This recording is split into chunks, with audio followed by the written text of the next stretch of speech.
सादर करत आहे समास. समास म्हणजे काय? शब्दांचा संक्षिप्त करून जो नवीन जोडशब्द तयार होतो त्यास समास असे म्हणतात. संक्षिप्त म्हणजे शॉर्ट रूप. उदाहरणार्थ क्रीडेसाठी असलेले अंगण म्हणजे क्रीडांगण. समासाचे काही प्रकार पडतात. पहिला अव्ययभाव भाव. त्यामध्ये ज्या सामासिक शब्दामध्ये पहिला पद महत्वाचा असतो त्यास अव्ययभाव समास असे म्हणतात. उदाहरणार्थ यशाप्रती, गैरहजर, बिनडोक, सालोसाल, पदोपदी, घरोघरी. दुसरा तत्पुरुष समास. ज्या सामासिक शब्दामध्ये दुसरा पद महत्वाचा असतो त्यास तत्पुरुष समास असे म्हणतात. पहिला विभक्ती तत्पुरुष समास. उदाहरणार्थ तोंडपाठ, क्रीडांगण, राजवाडा. दुसरा नन्य तत्पुरुष समास.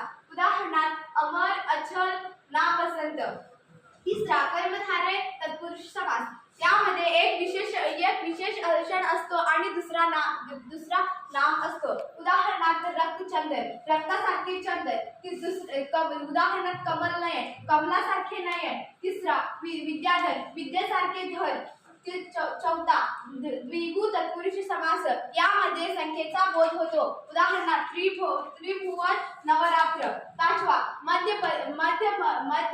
मध्यलोपी तत्पुरुष समास. उदाहरणार्थ पुरणपोळी, वडापाव. पुरण घालून केलेली पोळी, पुरणपोळी. वडापाव, वडा घालून केलेले पाव, वडापाव. सहावा कृदंत तत्पुरुष समास. उदाहरणार्थ जलद, शेतकरी, पाथस्त्य, वारकरी. तिसरा प्रकार द्वंद्व तत्पुरुष समास. यामध्ये पहिला पद महत्वाचा असतो, दुसरा पदही महत्वाचा असतो. उदाहरणार्थ आई वडील. आई ही महत्वाची असते व वडीलही महत्वाचे असतात. दुसरा सुख दुःख. सुख ही महत्वाचे असते व दुःखी महत्वाचे असते. न्याय अन्याय. न्याय ही महत्वाचे असते व अन्याय महत्वाचे असते. बहुवृद्धी समास. उदाहरणार्थ नीलकंठ,